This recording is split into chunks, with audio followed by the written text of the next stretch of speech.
Hey friends, I have been following a topic over the past couple of weeks. The title of the conversation throughout the community that it has touched is called the Age of Disclosure.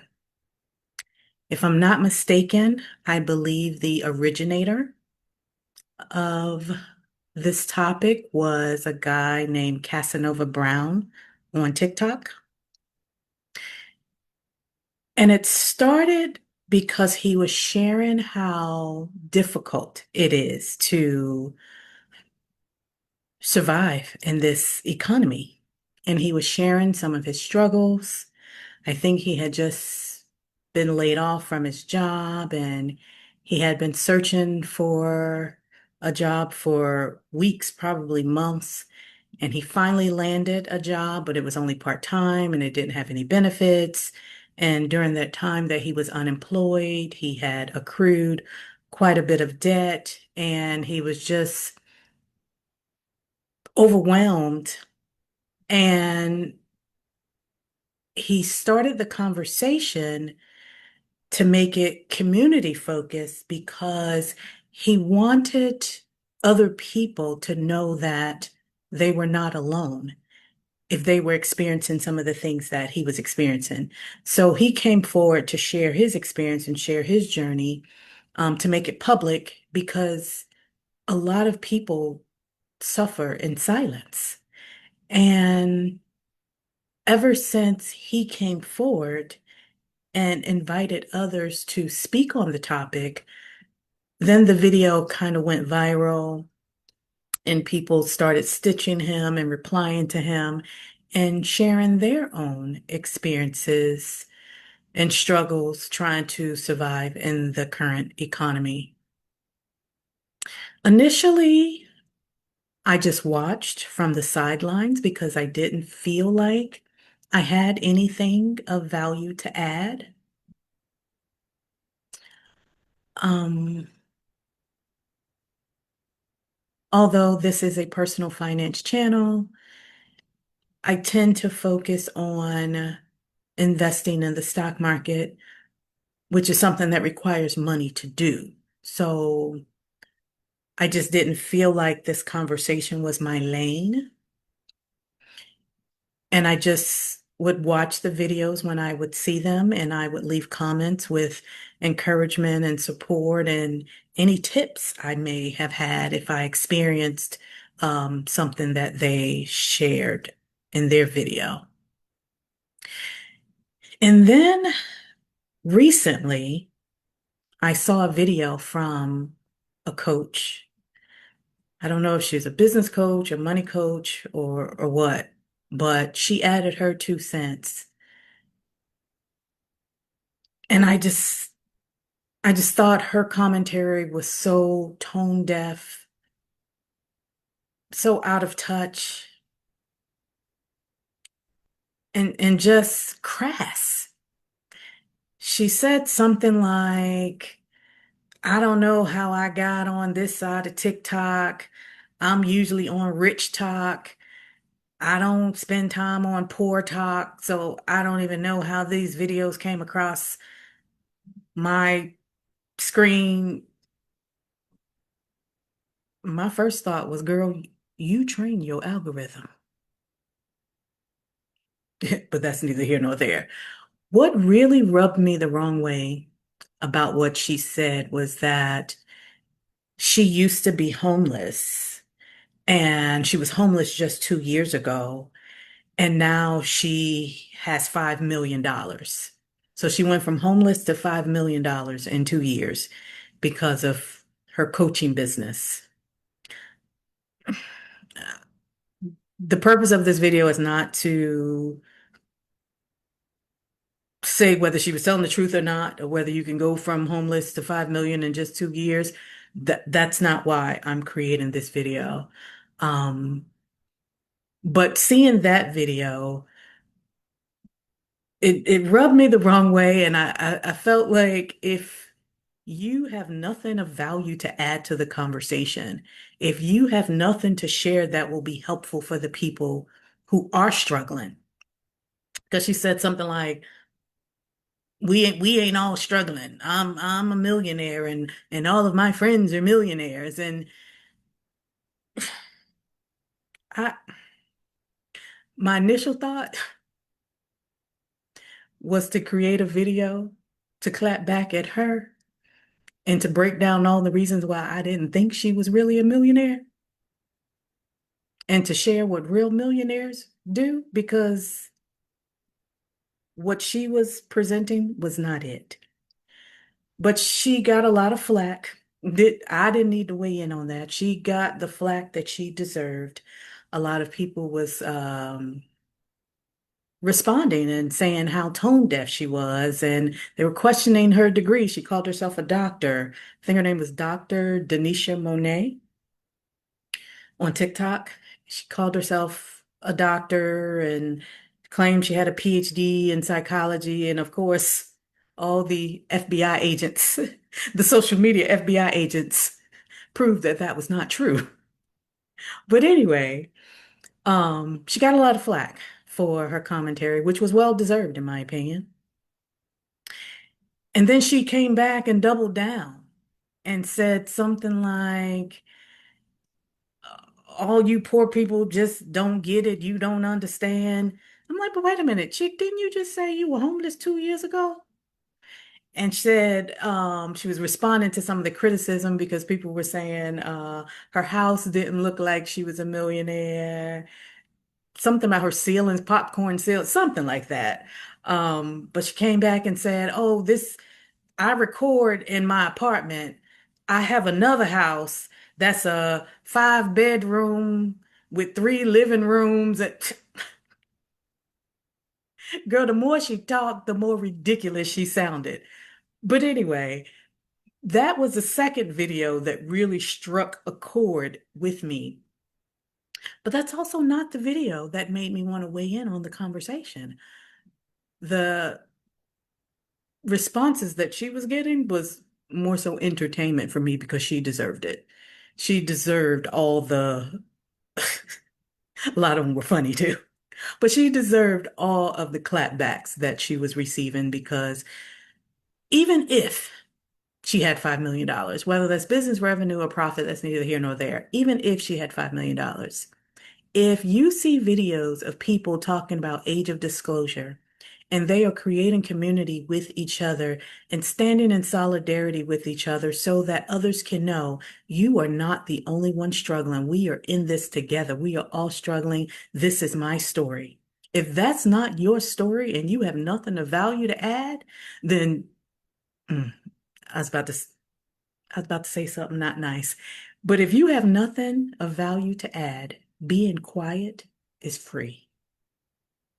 And I was about to say the other word, but I'm not. The Lord is still working on me. But if you have nothing of value to add to the conversation, being quiet is free. But what made me want to add to the conversation? It took weeks for me to get to this point, is because today, the video that I saw today,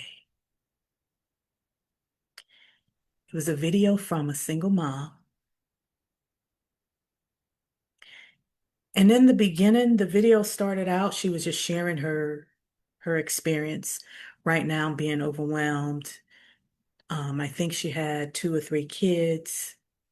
The headline of her video was um, Single Mom Reality. Single Mom Burnt Out. This is, and when I watched her video, a lot of what she said was triggering for me because I understood exactly what she was experiencing. I understood exactly what she was feeling. She was talking about not having any help with the kids, not having any support. Um, she worked full time, but in this economy, with the cost of everything going up, her dollar is being stretched very thin. From what I got from the video is that she didn't receive child support, so she's taking care of the kids on her own. I got the impression that she didn't have very much family support. She didn't have very much community either because she mentioned showing up to her kids' events by herself, her being the only one present at these events. Um, she just shared so much that felt familiar. Although I only had one child, listening to her video took me back to when I was that single mom on welfare for almost 10 years. And her video is the one that made me want to speak up and share my experiences to help anyone that comes across my video that may be struggling in this economy, and especially the single mothers. I want to share, and forgive me for the pauses because I want to be very sensitive about this topic because it's real. I know the struggles that you're going through is real. And although I'm not there anymore, I experience exactly what this young lady experienced in this video for 10 years. And I felt that if I was going to say something, if I was going to share anything, I felt it would be meaningful to share how I survived during that 10 years. Not how I came out of the struggle and how I went on to build a portfolio and retire early. Most of you who watch me know my story, which, by the way, if you're new to my channel, my name is Malika. I am a stock market investor and a money coach. I was on welfare for almost 10 years. I was a single mother, did not have any help from anyone. But there were certain things I did that, to be honest, may be considered extreme for some people to get off of welfare and to establish my career and start saving and investing. And it's not to say that my way is the way that anyone else should follow, because the way I did it led to burnout. It led to a lot of stress and overwhelm. And it led to a lot of, to be honest, a lot of illnesses that I later experienced in life. So what I did is not necessarily something I recommend, but what I do want to share, and I hope and pray that this reaches the right people, what I do want to share is how I survived during that 10 years. Some of the things I did that may be considered unconventional. Some of the things I did to get by from day to day, month to month, year to year for 10 years as a single mom on welfare. That's what I want to share in this video. And that's what I want to add to the conversation and the topic of the age of disclosure. So for anyone that is struggling in this economy, especially if you're a single mom, I pray that this is helpful to you. But the biggest thing I did that I think helped me to stay above water, barely stay above water, was to be okay with receiving help. I often hear a lot of people say, I've never been on welfare. I've never taken anything from the government. I've never needed blah blah blah. I've always worked hard. I've always figured out a way to make it happen. And while that may be a way to survive, in my opinion, my very, very humble opinion, and I promise I'm not judging anyone that take that route. In my opinion, I think that type of mindset and that type of language is kind of akin to like the struggle Olympics. Like who struggled the most without getting help? And if that is the path you took and you're still struggling because you take pride in not getting help, did that really benefit you and your family? In my opinion, the purpose of welfare is to be a stepping stone. It's not there for you to rely on forever. It's not there for you to exploit or take advantage of or commit fraud to qualify or to get more than what you're entitled to. It's there when you need it, when you experience those hard times in life, so that you can use it as a stepping stone to get to the next level. So don't resist or judge the idea of getting help from the government. If your circumstances are so dire, especially if you have children and you qualify for entitlement, get it. I received, before welfare reform was a thing, I received financial assistance. I remember getting a check every month that was about $200 every month.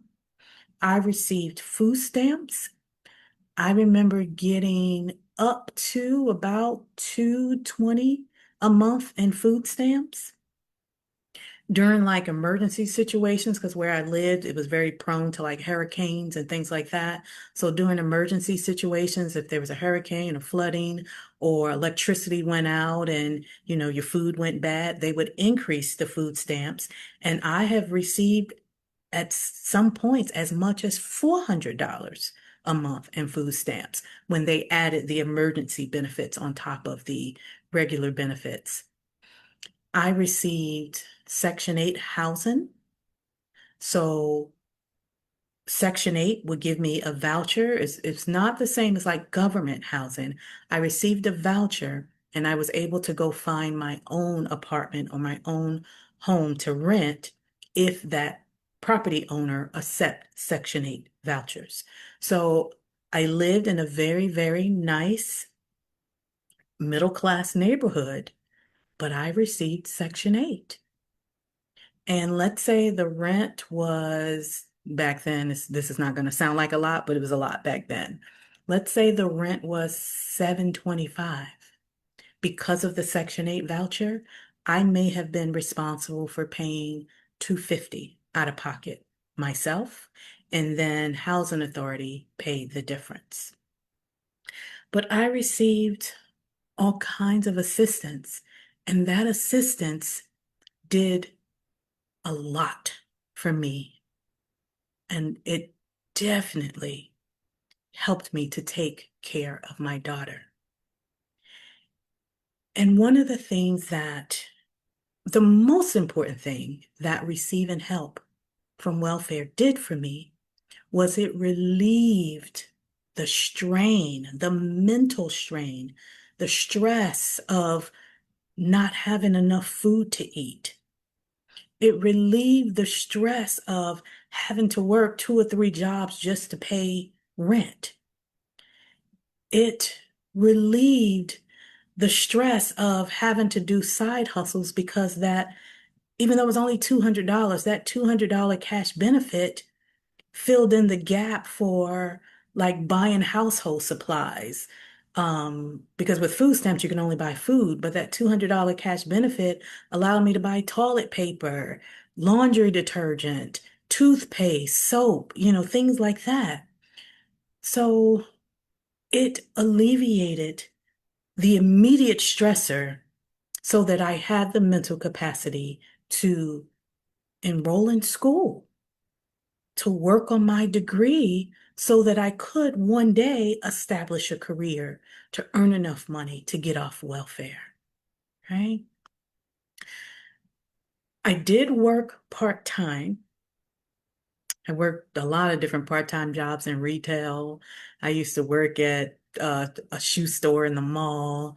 I used to work at a auto repair store, AutoZone or one of the auto stores. I know nothing about cars, but I learned a lot during that 2 years I worked there as a cashier. And then I also work study at school around my school schedule. I also worked at temp agencies, but all of this was part-time work. But the help that I received from welfare, it bridged the gap while I was in school so that I can get a job to get to the next step to hopefully get off of welfare one day. So I share all this to say, if you qualify for the help, apply and receive it without shame. Receive it without shame. It will help you to provide for your children at least the basics so that it's one less thing you have to worry about. The next thing I did, and I don't care who watched this video and judge me because of the things I did, you can keep it because it does not matter. It's what I did. I don't regret it. And I'm glad I did it because it got me to where I am today. But the next thing I did, because I was in school, I would apply for the maximum amount of student loans that I was eligible for. I would apply for, like, when I first started school, I went to a community college because community college was basically what you learn in the first 2 years of school anyway. It's not like I would have gotten the full college experience being a single mom and, having a child at home. So I went to community college first, but community college is relatively inexpensive, and I knew that. But I would apply for student loans that was way more than my tuition so I could get a refund. Every semester, I would get a very large student loan refund. I think large is relative. I would say my refunds might have been maybe $2,000, maybe as much as $2,500, but I'm not sure. But I remember receiving at least $2,000 back from student loan refunds. And that time of year, when it was like student loan refund time, it provided a lot of relief. I've always been very frugal. That's just naturally in me because I knew that I was all my daughter had. So I needed, even though I wasn't financially literate back then and I didn't really know how money worked, I just needed, I knew that I needed to make the money last as long as possible because it was just me and her. It was just me and her. So I would save my student loan refund money and I would stretch it out as long as possible. When I would initially get the student loan money, of course, I would, do something that I wouldn't normally do, like ordering pizza or going out to dinner and sitting down in a restaurant and ordering something expensive that I wouldn't normally eat. Um, or maybe if my daughter wanted, I don't know, some special jeans or some special sneakers that I couldn't afford. When I got the student loan refund, that's when I would buy her those things. But for the most part, other than those, one-off things here and there, I would save it and try to stretch that little $2,000 as long as possible. So twice a year, during the spring semester and the fall semester, I would receive a student loan refund because I applied for way more than I needed. And I was able to keep more of it because even my books, I would always order like used books, or I would buy a book from a student that took it the semester before, or I would order from Amazon. Wasn't really a thing back then. I can't remember the name of the website I used to order my used books from, but I would try to get everything used. If there was something that was a printout that I could just go to the library and print it out and didn't really need the book, I was doing it to save a dollar. So whatever I could do to not have to buy the brand new book, or I hated when the teachers ordered the same book from the prior semester, but the edition changed. It was like a new updated edition, so I couldn't buy it from a prior student. I hated that time. But anyway, I would do as much as I can to save as much as possible to make the student loan money stretch as much as possible. Um, Other things I did that I don't necessarily recommend, but just age of disclosure, I'm just being honest about it. I put things on credit cards, could not afford to pay the credit card back. I had several credit cards that went into default, and that also went into collections. If anybody wants a separate video on how I dealt with the collections and how I ended up getting them off of my credit report, leave a comment, let me know. I'll do a separate video on that. But I use credit cards. Back then, even now, so not back then, I feel like credit card companies were vultures. College students, 17, 18, 19 years old, ain't got no job. Why are you on campus pimping out your credit application in exchange for a slice of pizza or a 2-liter bottle of soda? You know we broke and you know we need that food or that drink, so you know we're gonna apply. So yeah, that's how I got my first credit card, and that's how I got into credit card debt. I think my first card was a Bank of America credit card. And my little limit child was like $500. You couldn't tell me I was not about to use that $500, knowing good and well I couldn't pay it off. But I did. I'm telling the truth. I'm gonna tell you the truth. I did. I charged it up. I would buy things like diapers. I would buy things like the clothes that my daughter needed.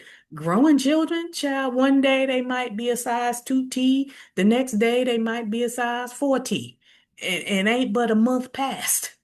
So a lot of times I would use my credit cards to buy her clothes. Sometimes, full disclosure, sometimes I would use her credit cards to buy her Christmas gifts.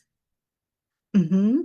If I didn't have any money come Christmas time and I had a little bit left on that credit card limit, swipe, swipe, I sure did. Don't recommend it, but that's what I did. Um, what are some other things I did to get by? Oh, so transportation.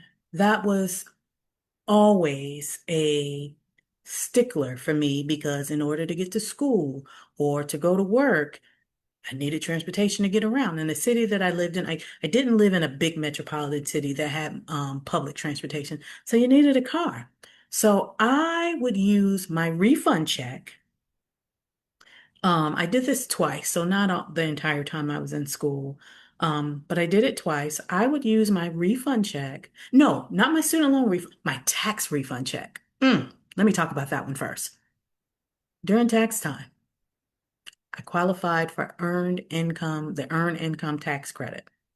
And every year I would get a refund back. It was at least $2,000. Sometimes it would be about 27, $2,800. So the tax refund check at the beginning of the year, January, February, that was another time of year where I would receive a windfall or a lump sum, and I would try to stretch it as much as possible.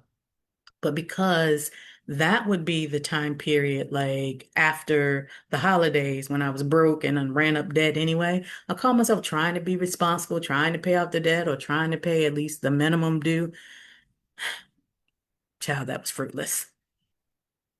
What I'm not suggesting, but kinda am, if you got credit card debt and you are barely hanging on by a thread and you're struggling to pay that credit card debt, let it go. Let it go.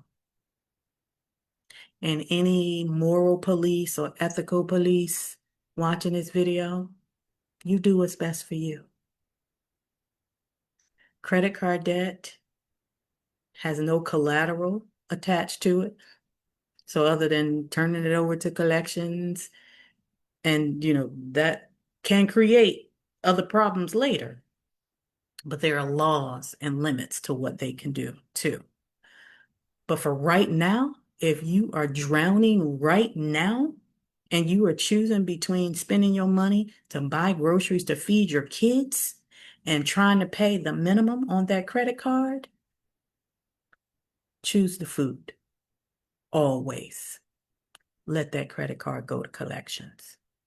But anyway, getting back to the other point I was making. So I was trying to be responsible, pay the minimum, pay off the credit card debt that I ran up during the Christmas holiday season, fell behind. That didn't work out. I let it go. Same thing I'm saying to you. I let it go. But when I would get my tax refund check at the beginning of the year, a couple of times, at least two that I remember, I would use my tax refund check to go to like one of those used car lots with, child, they so scammy. I don't necessarily recommend this either, but I'm just telling the truth about what I did. I would go to one of those used car lots, and the first time I did it, I just bought a car outright. I remember asking my uncle to go with me to the lot to inspect the car just to make sure I wasn't buying like total junk. Um, and I remember my very first car was like a little Toyota Tercel, and it was a stick shift, and my uncle taught me how to drive a stick. Stick shift cars are cheaper, by the way. The automatic transmission, I mean, the manual transmission cars are cheaper, by the way. But my uncle taught me how to drive a stick, and that was the first car that I bought on my own with my tax refund check from a used car lot, buying it in cash. And I probably overpaid, to be honest. But I remember the refund check was probably about $2,500, and I bought it in cash. So I had my little putt-putt child, and that's how me and my daughter got around. And that car lasted me a good 2.5 years. No, that's not to say I ain't had problems with it. It had all kinds of problems. By the time I let it die, child, up the muffler fell off that car. But yeah, I went to a used car lot because I knew that I could not afford to pay a car payment. So I didn't want to add extra burden to myself. So when I received a lump sum from a refund check, I just went to a car lot with my uncle to find me a decent little putt-putt just to get around. Child, I didn't care what other people thought of me, what other people said about my car. I just needed something that was relatively safe that would get me from point A to point B. And I lived in a little small rinky-dink town. So it's not like I had to drive really far or I had to do any highway driving or anything like that. So I know that may be different circumstances for most people today. But anyway, the second time I bought a car, because like I said, that one died on me in about 2.5 years. The second time I did the same thing, took the tax refund check to a used car dealership. And this time, child, I thought I was going to upgrade. Some of the stupid things I did back then. But I went to a different used car lot, one of those buy here, pay here used car lots. Girl, I did get get a car payment this time. But I caught myself trying to buy a newer car because I didn't want to deal with the repairs and the amount of time the number of times the car was breaking down like the last car. So I caught myself learning from my mistakes and wanting to buy something newer this time. So I need to get a car payment. My uncle did the same thing, went to the car lot with me, inspected the car, gave the okay, whatever, whatever. I ended up using the refund. It was about $2,500 again, and my car payment, I want to say, was like $150 a month. And by then, I think I was a junior in college, and I was working. By my junior year, I started working at temp agencies, and I was getting placed in like office jobs. So that's when I started working in a bank and started getting, a taste of finance background. So I was making more money than I had ever made. I was no longer eligible for the financial benefits from welfare. I was still getting food stamps. My food stamps was reduced to about 150 a month, and I was also still getting Section 8. Um, I wasn't living in the same apartment, so I had moved to a better apartment. I think by then the apartment was relatively new, but I was still getting Section 8 assistance, and my portion out of pocket may have been now like $300 a month on a $700 or $800 apartment. So I was barely getting by and barely making ends meet, but I wanted a more reliable car so I can make a good impression at this good office job. So by the time I graduated, I would have a job lined up and hopefully they would hire me permanently from the temp agency. At least that was my logic, child. I won't go into the details, but child, 6 months later. No, I don't even think it was 6 months. Let's say 2, 3 months later, that car broke down too. Ended up being a lemon. I left the car on the side of the road. I stopped making the payments. The car dealer owner tried to sue me, took me to court.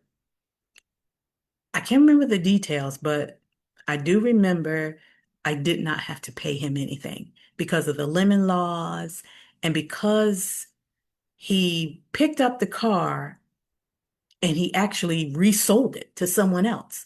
So the judge was like, "You a sleazy car dealer. You picked up the car, so you got your asset and you resold it and you trying to sue her for more money too."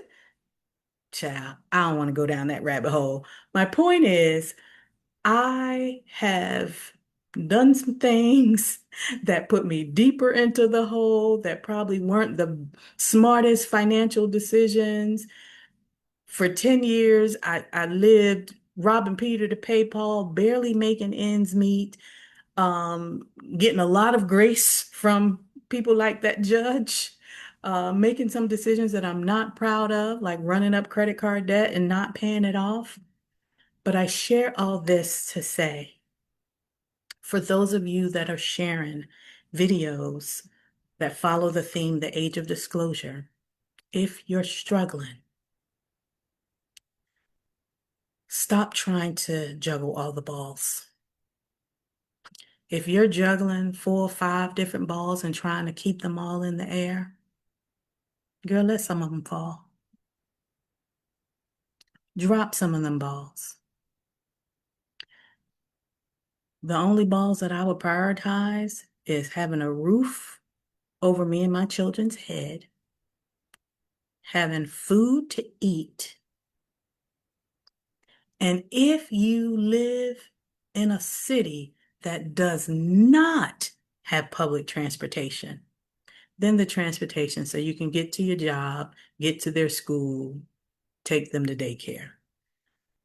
If it's not those three, girl, let them go. Drop them balls.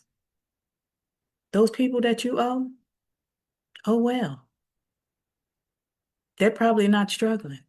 So when they don't receive that payment from you, they'll be all right. And if they won't, oh well, you got other things to worry about. Let some things go.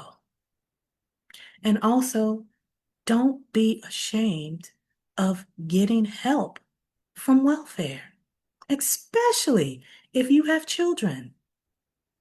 There are no rewards or trophies for struggling and doing things on your own. There is no reward for being able to say, I did it by myself and I didn't get no welfare. I didn't get no help. Whoop-de-doo. I got help and I'm glad I did. And I'm not ashamed that I did either. And because of the help, it relieved a lot of the frustration and the stress. And it was one less thing for me to worry about. So I could focus on what would make my daughter's life better later. Get help if it's available to you.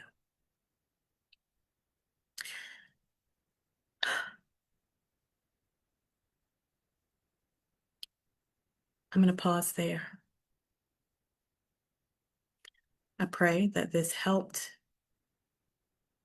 the person that needed to hear it. I don't care about anyone that judges my choices or what I'm saying. It was my life. It is how I stayed above water and did not drown. It is how I made it out of the gutter. So I'm sharing with hopes that it could help someone else too. If you don't like it, if you wouldn't do it, if you didn't need to do it, whoop-de-doo. But if you have some encouraging words for other people that may be watching this video, that need ideas, that need help, that need different ways of thinking so they stop suffering, I welcome those comments. The judgmental comments will be deleted and you will be blocked. But for everyone else, I hope this helped.